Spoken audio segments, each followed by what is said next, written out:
It's like, wait, do we need to have like a photo op here or something? Okay. All right,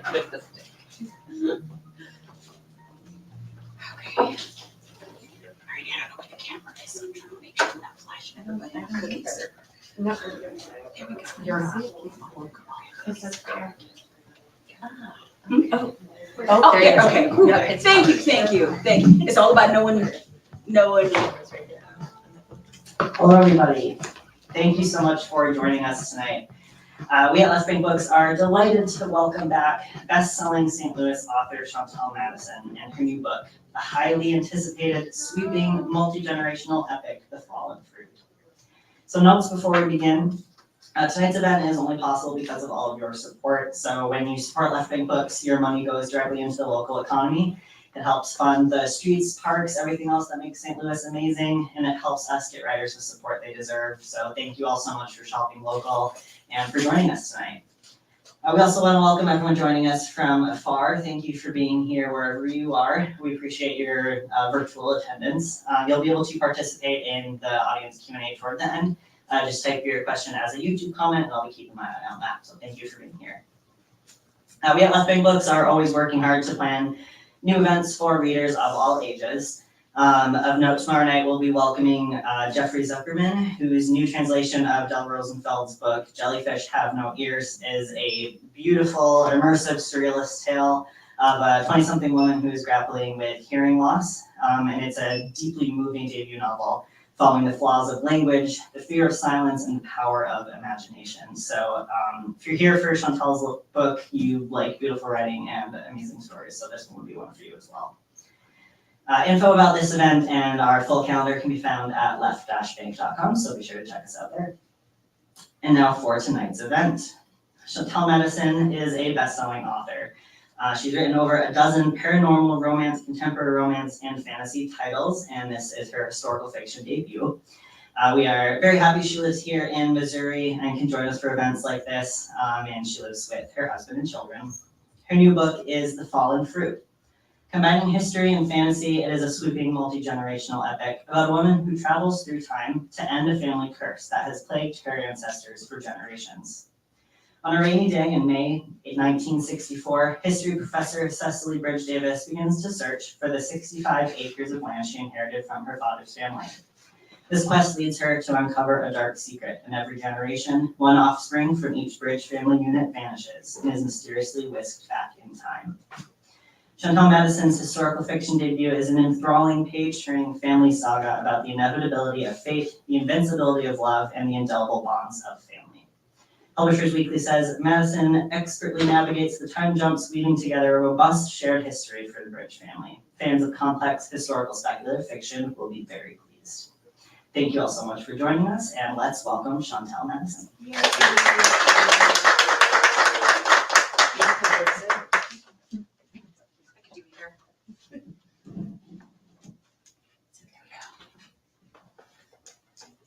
Okay, so thank you so much, first of all, for everyone for coming.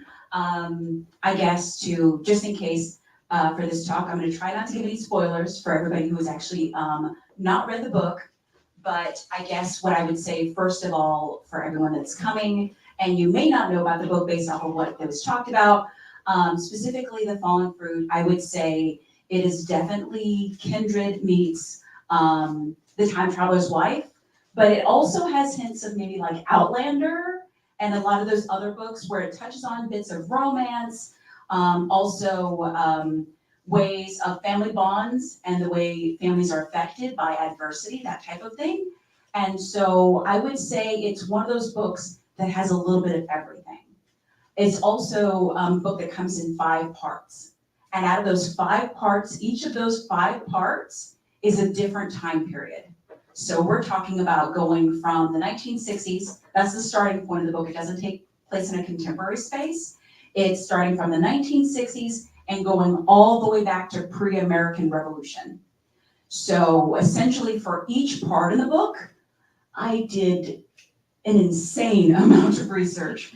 But one of the things that I enjoyed, and I'll get a little bit more into my process, my research and everything, I would say one of the most important aspects of me and when I wrote this book is I really wanted to tap into my ancestry. I really wanted to tap into my ancestors in the past, and that's a good segue into talking about how the book was actually born. So I would say over the past 10 years, I've been doing genealogy for my family. And what I mean by that is, doing your standard ancestry.com, looking around to see what I could find. And of course, over those 10 years, I learned I have tea on my family. There's so much tea dripping from those branches. And I guess since I have a little bit of time, I can give you an example of one of those stories. I figured out from my father's side of the family, the Madisons. We learned that I had an ancestor named Jake Madison. And Jake Beauregard Madison, he lived in Virginia. He was formerly enslaved, and of course, after that, he was freed. And so in the 1890s, what ended up happening was that he was recruited to actually become a miner in Iowa. So actually, I have a history on my mom and my dad's side of miners in Iowa. But for Jake Madison, Jake Beauregard, so he got married in Virginia, took his wife with him to Oskaloosa, Iowa, and what I discovered in reading an old article from an Oskaloosa newspaper was that Jake was in a gunfight. Yes, it gets even better.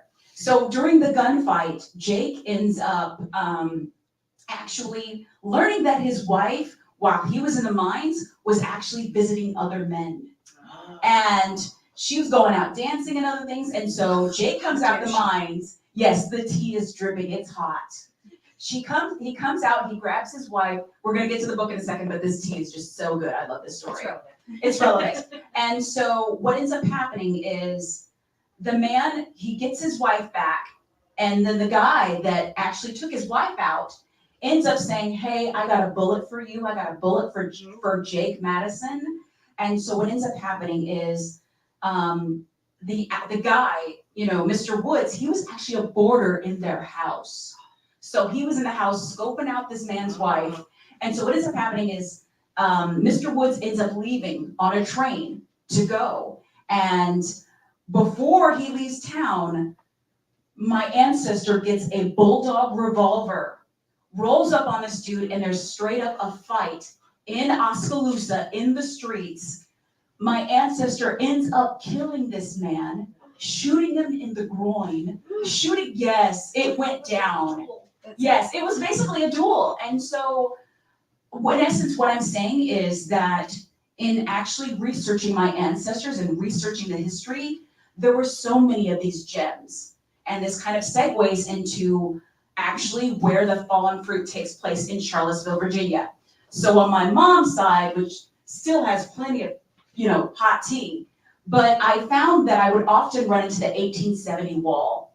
So what that is when you do ancestry research with census records, you find out for African Americans that, of course, for many of us, with the emancipation happening in the 1860s, a lot of folks were listed, not even listed in the census records, but in the 1870 records, folks were actually listed. So what ended up happening is I actually found a couple of folks in the 1870s record, but a lot of times I couldn't move forward. They just, past that point, I would have to unfortunately look at enslavement records, property records, that kind of thing. But I found on my mother's side that actually I could go back to my 6th great-grandmother in the American Revolutionary period because she was a free Black woman. Her name was Amy Bowles Farrow. And she was formerly enslaved, did an apprenticeship. And then once she was freed, she saved up and bought hundreds of acres of land in the Charlottesville, Virginia area from a merchant. And so to me, this was like boss level amazing for a woman of color to actually buy hundreds of acres of land surrounded by plantations like Samuel Carr's Dunlora, or Thomas Jefferson's Monticello. And to have this woman buy this land, I was kind of in awe. And over time, the land became known as Free State. And so I was like, maybe I should write Amy's story. But I write speculative fiction. So I have to add in some type of twist. And the twist that I actually came up with was time travel. It was just over a day where I said to myself, I have this amazing land. I have this resilient family. What direction could I take it in?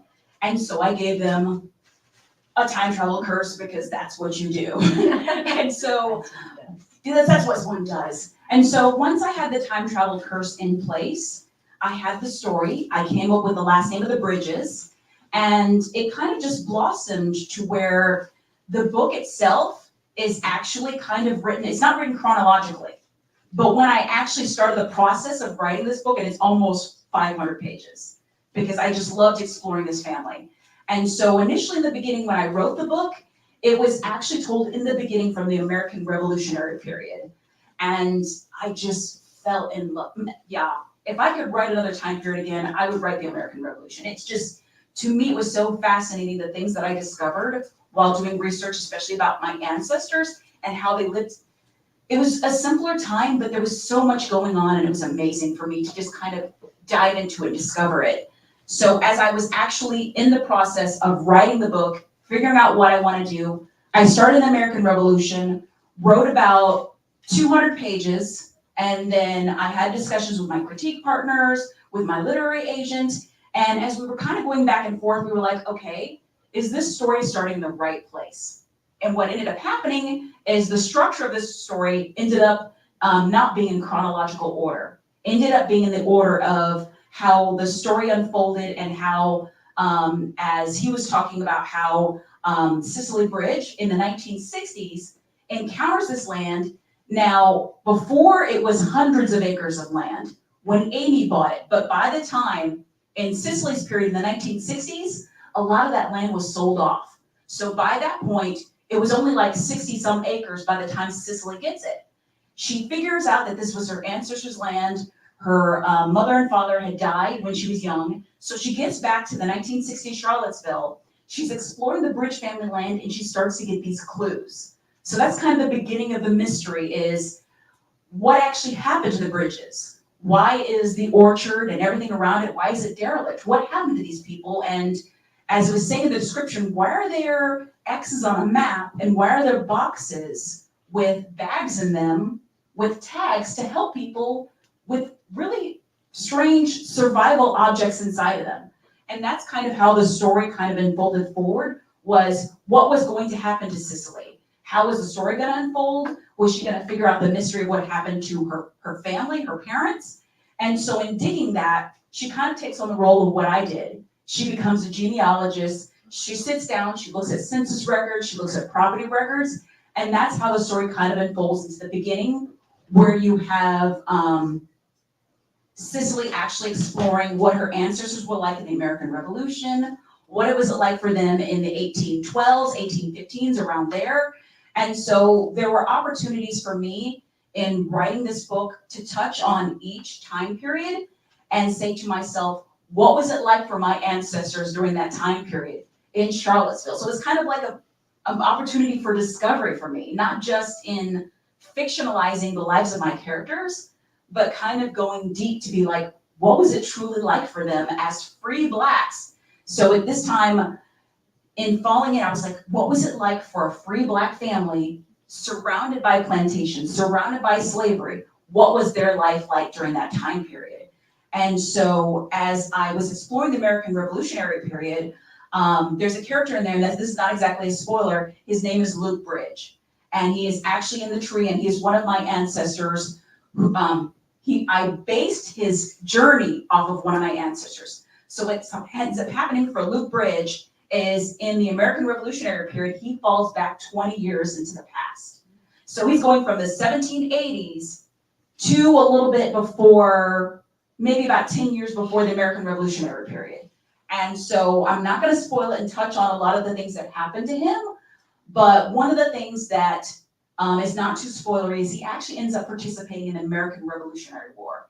And for me, that was like a black hole of research that I fell down and I didn't want to come out of. I could have actually fictionalized his journey in his life, but what ended up happening was, in doing my genealogy research, I figured out that I had an ancestor that actually participated in the American Revolution. His name was Shadrach Battles, and when I was researching him, I found out that he was actually on the Valley Forge muster roll, meaning he was actually, across the Delaware, setting up the camp at Valley Forge. And a lot of the things in following Shadrach's journey, it was like, why fictionalize it? I already have all these steps for a black man right here, a free black man that participated in the American Revolution. And I learned so much that I did not get from high school, from college, about what the American Revolution was like for a man of color. Specifically, what was it like? Where did he enlist? What was his training like? And I kind of learned, one of the coolest things I learned was at Valley Forge, it was actually integrated. So you had troops of color and the white troops living together in the same, structures that they built, working together, training together. And for me, that blew my mind because I didn't even know about that before. And so as I was going through each of the time periods, looking at my ancestors, looking at Shadrach Battles, I would say that the process of actually writing this book was hard. It took me over 2 years to write this book. Normally when I write a book, especially if it's, your little smaller mass market, those take me about 6 months to write from beginning to end with editing and everything. But each section is almost like its own little novella where you touch on someone's life, whether they're a mother, whether they're a young woman who wants to be educated, go to college. Each of those individual perspectives, it's kind of like their own story in each one. And each time period, I've had to research and kind of put that character on like a coat. Meaning, okay, say for example, in the opening section, Amelia. Amelia is actually a woman who lives on a farm. It's in the 1919s. During this time period, we're having to deal with Spanish flu. So sorry, yeah, the COVIDs, I had to kind of go back to that. I did not like going back to that. But also having to deal with World War I, what it was like for men who returned from that time period. What was the makeup like? What was it like to live on a farm? What was it like to go to a dance in town during that time period? And so it was a huge opportunity for me in each time period to go deep, but this is my first historical fiction that I finished. So I know how to finish a book, but I had to learn about doing research and actually stopping instead of keeping going on and on and on. And I often tell people that the first time that I did research in writing historical fiction, I was looking up makeup in the 1920s. I spent 5 hours researching makeup and it ended up being 2 lines in a book. And so after that, it was kind of like a lesson, being like, okay, research is a black hole. You learn one fact, and then it's like YouTube. And then after YouTube, you get to the papers. And then after you get to the papers, I wasted a lot of time in the beginning. So it was kind of like having to relearn my process as a writer. How do I actively do research and get the words on the page? And this is beyond the things that most people think about, like tapping into themes, tapping into people, that kind of thing. That usually for me bubbles forth as I'm writing the story and I'm putting myself in the perspective of those individuals. But to actually make sure that as folks are actually reading the book, that they actually feel like they're in the time period, like if you're in Cicely's time period in the 60s, what was the music like? What was playing on the radio? What were her life circumstances? What was it like for her to be in the 1960s, to be a sci-fi nerd? What did she grow up with? What did she read? What did she do? A lot of those things I had to actually take the time out to painfully research those. But in the process of going into each of these sections, I will say though that in tackling a subject like time travel, it was painful. I'm not gonna lie.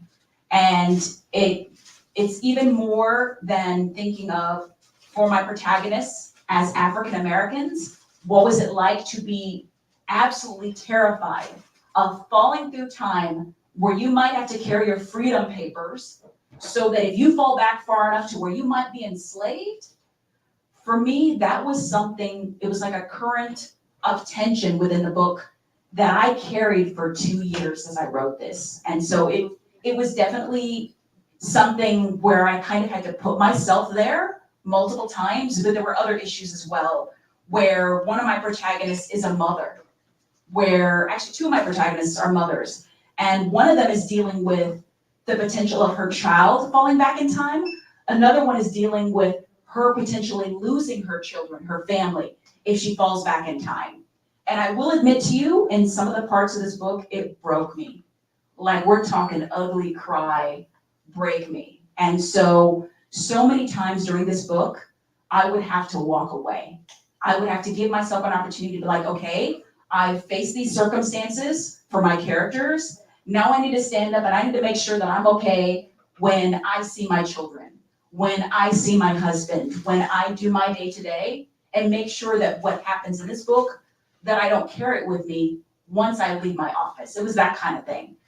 But there were so many, even with the undercurrent of people falling back through time, people losing family members, there were still, of course, moments of joy. And thinking about how you could have somebody who had lived on a farm and they could get past their circumstances and become educated. Or you could have someone who had a dream of doing much more for themselves, and they still were able to do it. And so I kind of had to have that balance of the good and the bad. And I think that's part of any journey and any story. That's life. That is the human condition, to whether you fall in love or whether you lose someone, that's pretty much the way life works. And so I kind of had to tap that in writing the book and looking at the two sides of the coin as I'm crafting each of my characters, specifically in the book. And so, I almost gave a spoiler there. I'm glad I didn't do that. But in terms of, so I talked about the structure, I talked about the research.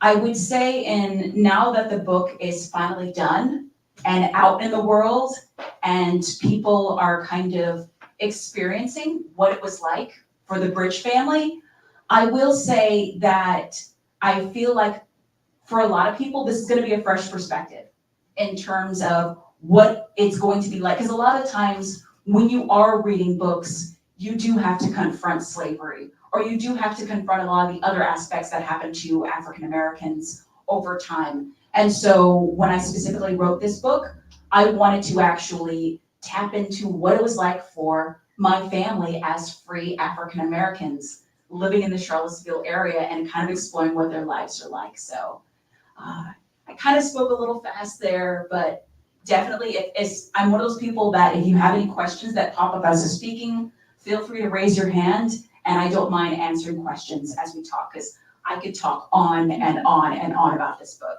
So are we good? Any questions so far? Yes, please. Is Bridge at all with the time travel, like connecting the family? Is that how You are actually, so what the question was, is she asked if the Bridge family last name had any meaning, and actually, yes, I chose it on purpose. You're the first person to actually ask that question. When I was originally looking at the Bridge family, the Bridge elder, Zachariah Bridge, and actually also the last name Bridge is also a little bit like Bowles. So I kind of carried over the B there. But yes, I chose it because it's kind of like a bridge between the present and the past. So yes, I did choose the last name on purpose. And one of the crazy things that I learned later is I actually visited Charlottesville. I actually visited the neighborhood that was actually where Free State stood. And it actually became a subdivision. But what was cool about the subdivision is actually all the street names are my ancestors' last names. Yes, you got Bull Street, you got Battle Street, Farrow Street. So all of these free blacks that live there, the street names are based off of my family. And so it was so cool. And then in hearing one of my ancestors in this modern day talk about her presentation, she talked about how there was actually a bridge connecting where all of those families lived with the other parts of Charlottesville. So I was like, of course I chose the right name. Of course I chose the bridge. Yeah, I did it on purpose. No, it was actually a coincidence, but that's a really good question. Any other questions? It's okay. okay, no worries. I would say in terms of how this story came about and how it was born, it was actually, I'm one of those people that I have ideas all over the place. And to actually come up with this idea for this book, it actually happened in a day. Like literally looking, I was like, okay, well, what's the next thing I'm gonna write? Okay, I know I wanna talk about the family that lived on Free State. Initially, I was actually gonna write Amy Farrow's story. And I still have some friends who are like, no, write Amy's story, write the story about this woman who came up with this money and actually bought this land. What was it like? And actually one of her children, Zachariah Bowles, he ended up marrying Critta Hemmings. Critta Hemmings actually worked at Monticello. And if you recognize that last name Hemmings, that's Sally Hemings' sister. So there is actually a huge, rich history of my family, my ancestors who had worked, well, who had lived at Free State. They helped build UVA, University of Virginia. They were working on the plantations, doing work, masonry, carpentry. And so I haven't given up on the idea of writing about Amy and her family's story, but since I tend to like to write speculative, we're gonna see, that might take a hot minute before I actually get to that. But I am still definitely inspired about how empowered she was and how she just pretty much bought this land and did everything for herself. So for me, that was just mind-blowing and absolutely amazing. Another thing that I would say about the book and the process afterward was in actually tackling all of the dates, all of the people in this book. And y'all, when you open the front and see the family tree and see all those dates and see all those people, I had to track all of those people. So in the beginning, I did it by hand. That was a mistake. And so I would oftentimes, if you would have somebody who, say for example, they're in the 1960s, they fall back to, I don't know, the 1700s. Well, obviously their age is gonna stay the same, but once they fall back, their new birth date is going to change. So say instead of being born, instead of saying being born, they're born in the 1930s, well now I have to shift back that birth date, and then as that person carries forward in the story, I have to make sure that birth date stays correct as they move back in time, and I did not do that in the beginning. I did it all by hand, and I kind of found that as I was getting checked by critique partners, by other people, by the copy editor, that I actually had some mistakes. And so I ended up using the software that I absolutely love. And I know there's not too many writers in this room, but I use a software called Aeon Timeline. And actually it can be used in a business sense too.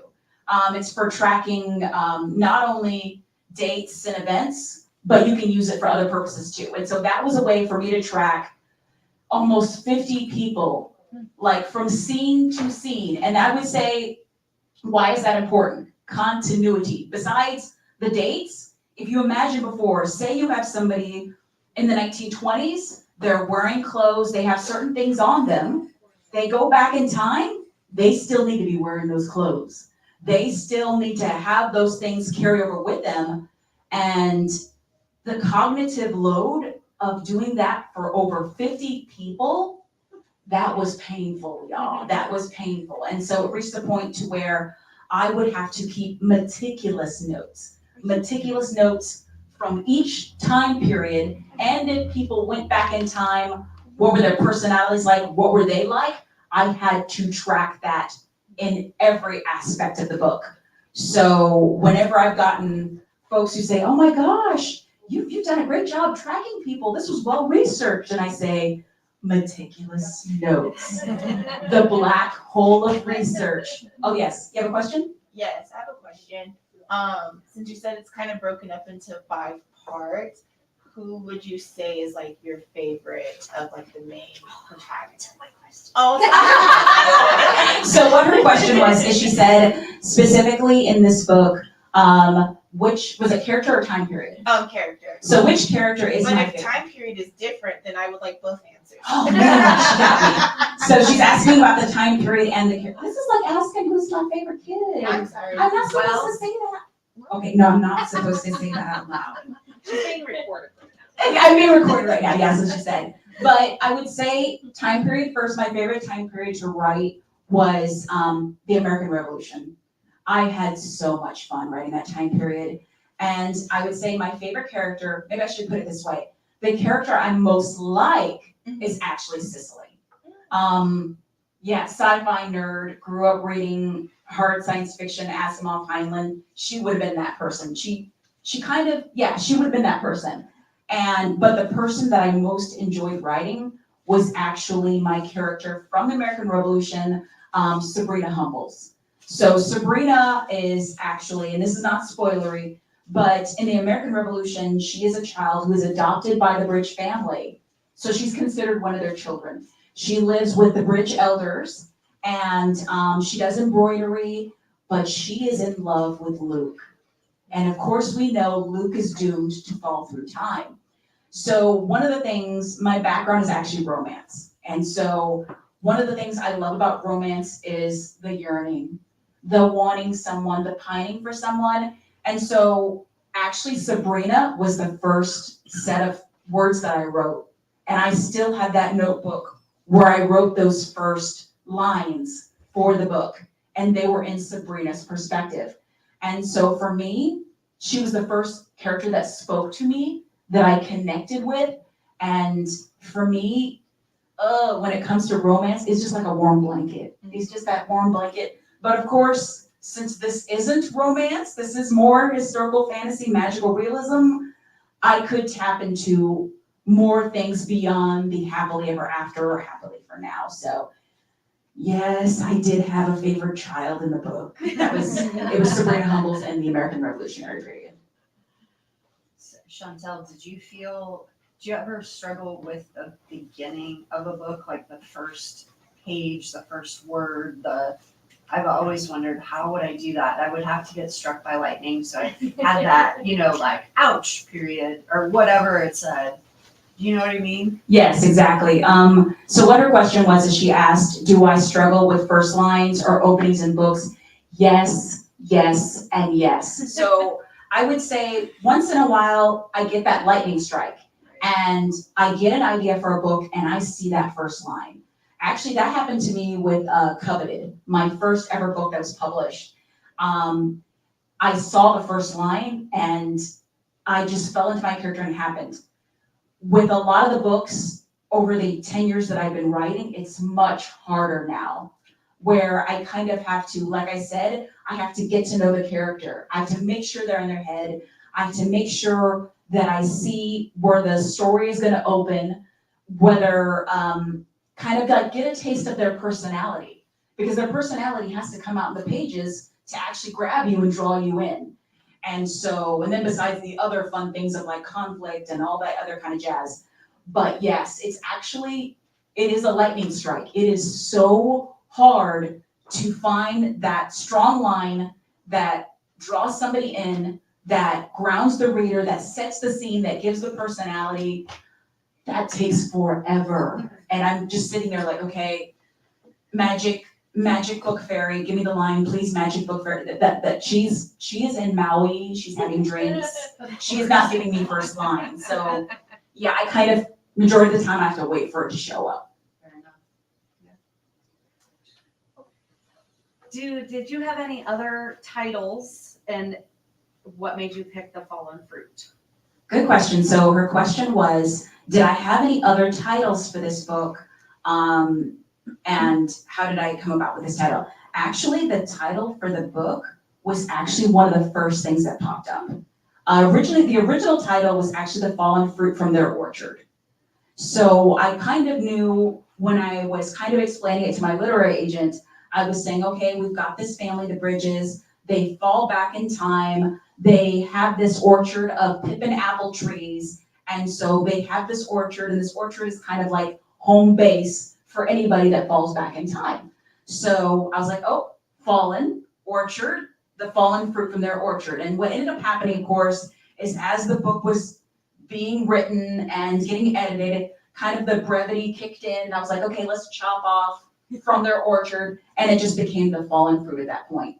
But I definitely wanted to incorporate fallen into the title, and that's the the beautiful thing about the word fallen, there are so many multiple meanings of that word to where not only falling back in time, but other meanings of that word to where it actually could fit for these individuals and their family members that are affected by that. So yeah, I actually had, and that, actually, I'm horrible with I was titles. gonna say, do you normally have a title? No, actually I don't. It's lightning strike, it's lightning strike. Normally I actually don't. I usually have to, I come up with like a horrible title, and then I kind of have to, check with my peers, my critique partners and everybody else, and they're like, okay, that title, it's good, but you could do this. And so I'm open to other suggestions, but anytime for, books that are published, we really can't fall in love with a title, because usually what sometimes the publisher will oftentimes think in a market itself, what other title is gonna be stronger that actually evokes the things you're trying to put forth in the book. So I got lucky that the title worked out well for the book, but no, normally I don't have a good title. It could have been that bridge family that lived on that orchard. It could have been that bad. I got lucky that time.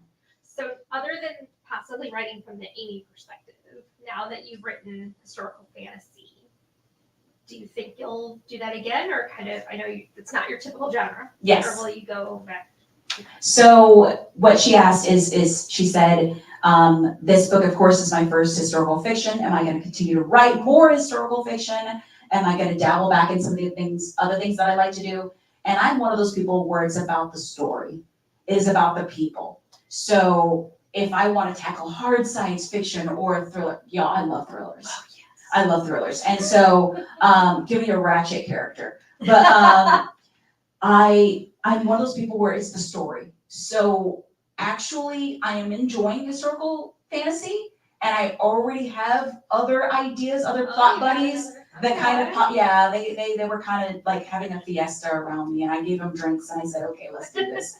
But either way, my next idea is historical fantasy, but I am open. If it's the right idea, like I said, it's about the characters, about their journey. And so if I don't want to follow those people around, then writing another historical fantasy, then people are going to see that I was just writing this to write another historical fantasy versus this is being something that I am passionate about and that I want to dive into. And as I said earlier, there is so much tea dripping from our family tree that I have plenty of material for years to come to tap into. So these are great questions. Thank you. Yes. I have a question. Yes. It's interesting to me that you have like jumped different types of genres when you find a lot of authors get into a niche and that's all they ever write about. Can you share, maybe this is behind the curtain, but like some of your favorite authors that have inspired you to jump genres, like that, maybe not necessarily an author that has written in multiple genres, but maybe an author that turned your face from I'm writing romance, this thing I like. What drew you to maybe explore that? Yes. Is there an author or a book or something? Yes, I would say I'm one of those people that I love to read widely. I love to fall into a story. I will almost read everything. I tend to not read as much nonfiction. I prefer fiction, but I'm one of those people that I love a book, and that's why I said I would be open to a thriller because after reading the last Mrs. Parrish by Liv Constantine, Yes. I was like, Yes. and now on my TBR is the next Mrs. Parrish. And so I'm in the middle of reading it out, so no spoilers. I'm in the middle of reading it now, but also in terms of wanting to explore historical fantasy, historical fiction, The Seven Husbands of Evelyn Hugo by Taylor Jenkins Reid. I was like, okay, I am in the right place because there's some good stuff out there to where I'm like, I normally actually didn't read historical fiction. I preferred more contemporary space books. But once I discovered that there were these little gems out there to where I was like, okay, I knew that Octavia Butler, reading her in high school, I was like, okay, I want to do science fiction. I want to be like Octavia Butler and write those kind of books. Yeah, she was definitely the inspiration for writing speculative. But for me to go outside of my genre, I really want that inspiration. I want those stories that make me really think, what if? I love books that are just like meaty sandwiches that just don't, kind of like you said, it goes in different directions and it's unexpected. And another one on my TBR, The Maid, and I forgot her last name. Anita Prost. Yes, Anita Prost. Anita Prost. That to me was like candy. I was like, yes, I would love to explore characters like these. So I am very open to exploring other genres and seeing what black hole that I can fall down to in doing those. So definitely. Another good question. Shawntelle, do you have a degree in literature or what's your educational background? Oh my gosh, that's a good story. Actually, I was one of those kids in high school. So I have a bachelor's and then 2 masters.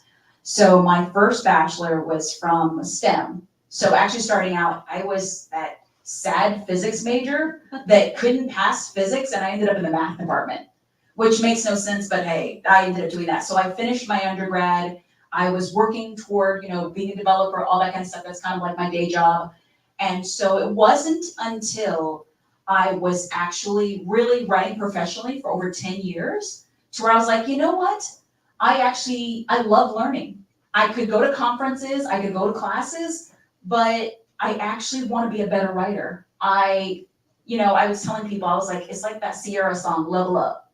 I wanted to level up with this book. And so in exploring outside of what I normally would read, for me, that was, I normally don't read literary fiction.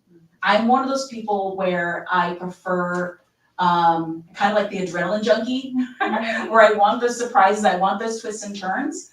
But in actually tackling my Master's of Fine Arts in writing, that's what my Master's was in, that I just finished last year. For me, it was actually exploring stories, the structure of writing outside of what I normally do for the way I wrote before, urban fantasy, romance. It gave me an opportunity to critically analyze a lot of stories, analyze books like Girl, Woman, Other. And I took a Neil Gaiman class. I took so many classes that gave me an opportunity to actually go deeper, to analyze how I work, how I write, and ask myself, can I do it better? Can I improve? I mean, if you think about it, I'm in the tech field, so I am oftentimes in tech, I'm having to learn a new programming language. I'm having to learn a new tool like every couple of years. And so if I already do that on the tech side, why aren't I doing that on the writing side if I'm a writer? So specifically in getting the MFA, it was about me actually saying to myself, can I do better? Can I actually, as a writer, go from here to the next level up? And so I definitely feel like I said, this is the biggest book I've ever written, the most complex book that I've ever written. So I would definitely say it was worth the money. Nice job. And 2 children and married. Yes, 3 kids. 3. Yes, 3. No worries, no worries. Oh my gosh. Yeah, it was writing with, when I first started writing back in, oh my gosh, fall 2008, during playgroup with kids running around, going from that to that next year, getting a literary agent, then a year later selling a book. It has been quite the journey to have to do that with a family. And I will say that back in 2008, 2009, with my toddler daughter running and jumping all over me, that was the easy time. It was easy to write then, even if she was, interrupting me and, having those moments where I needed to be a mom, that was so much easier compared to now, where of course having, older teens, they're in their rooms all the time. I never see them. And so I have to check to make sure they're alive. And so it's one of those things to where if I'm having to write the bigger books, it's actually a lot harder for me to write now versus when they were younger. So Interesting. I kind of, sometimes I do miss those days, but then I feel tired. And then I'm like, yeah, they go to their rooms. I like that. And that's okay. That's okay. Yeah, That's okay. that's okay. But yes, that's a good question. Any other ones? I am not keeping my eye on the time. I'm so bad about that. Oh, thank you. 7:50 now. I don't have a question, but I do have a comment. I don't think I've ever read something or watched or anything from a free Black perspective. Yes. So I'm excited to do that. I think that'll be- Thank you, thank you. I was about to say, I could recommend so many books to you, so many authors for you to explore. But there are also books that do feature enslaved characters that I say you need to read. Shadika Johnson's The Yellow Wife, Vanessa Riley's The Island Queen. I could do this for days. I would say that there are so many opportunities to really get fresh perspectives and really explore beyond what we have read. And like I said, I am now really falling into more historical fiction. And so I feel like I have a huge opportunity to just read more, explore more than what I've done before. So yeah. Do you feel like you touched a little bit on current events as well? I might be reaching, overanalyzing, but when you're considering that you're someone that might fall back to a time that was very dangerous and, very traumatic, and then you see the current culture and the politics going on, and, there's supposedly a manual so that, some of us wouldn't get the same rights that we have now. Did any of that come through in this book, or am I reading into that too? No, the nice thing about anytime you're writing about perspectives in the past is, for a writer, in my opinion, when a writer does it well, the writer doesn't have the intention to show that. It just comes forth and how the story unfolds. Right. So for me, now that I've finished the book, yes, I can see parallels in how circumstances today, protests or other things like that touched upon my characters. I'm trying very hard to avoid spoilers for you, but there is, of course, since there's so many characters that do fall back in time, some of these characters do have to think about, okay, not only maybe a character dealing with enslavement, but perhaps a loss of rights in terms of basic things. And when you think about, can you imagine for women since the 1950s, how many advances? Getting a credit card, getting a mortgage, so many of these things that we take for granted that as of recently have been taken away. And these things, for folks that fell back in time, can you imagine having those things, expecting those things? You go back in time and it's a completely different ball field. Well, for instance, in one of the scenes, and I just started the book, but she gets a hotel room by herself.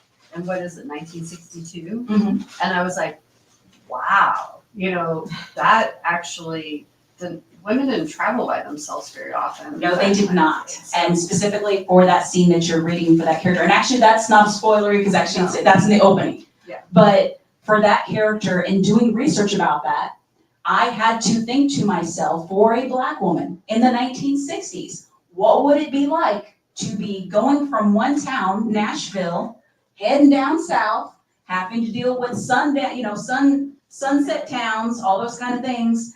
What would it be like to travel alone? Are you gonna stop? You ain't gonna stop. Are you gonna make sure that you have gas, you have food, all of these things? And I did get questions of, from critique partners, from other folks, is it okay for her to travel alone? Yeah. Is it safe for her to travel alone?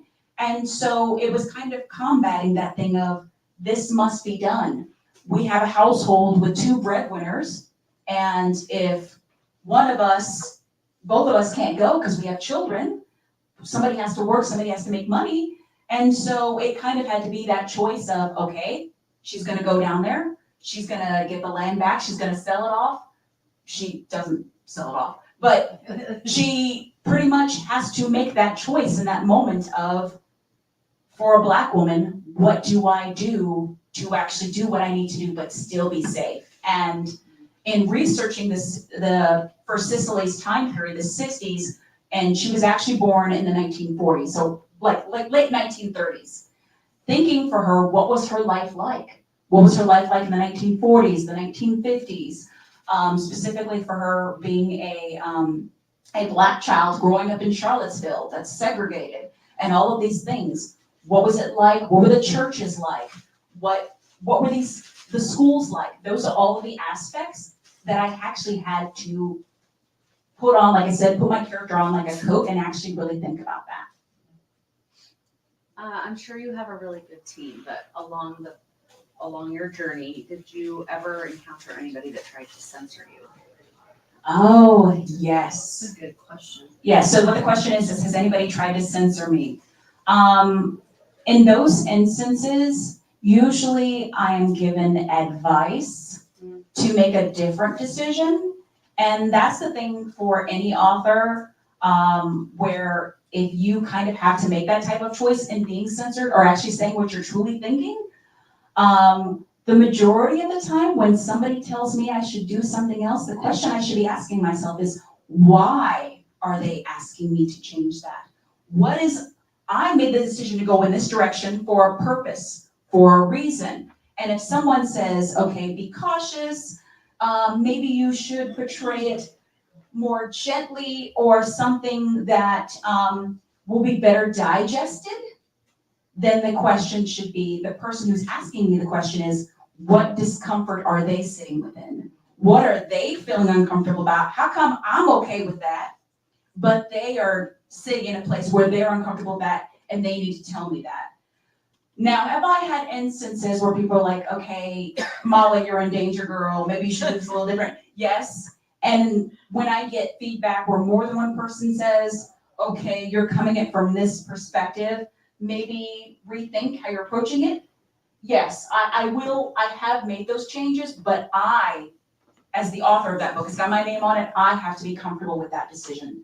But the majority of the time, no, I don't play that game. Good for you. So any other questions?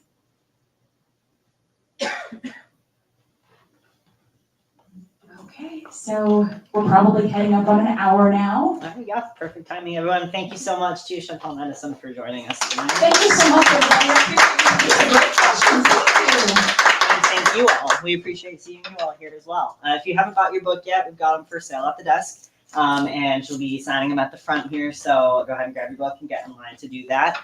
We've also got a little bourbon-based cocktail inspired by the book. If you haven't got yours yet, It tastes horrible. I'll have those on the table in the back so you can grab some as well. So thank you all so much.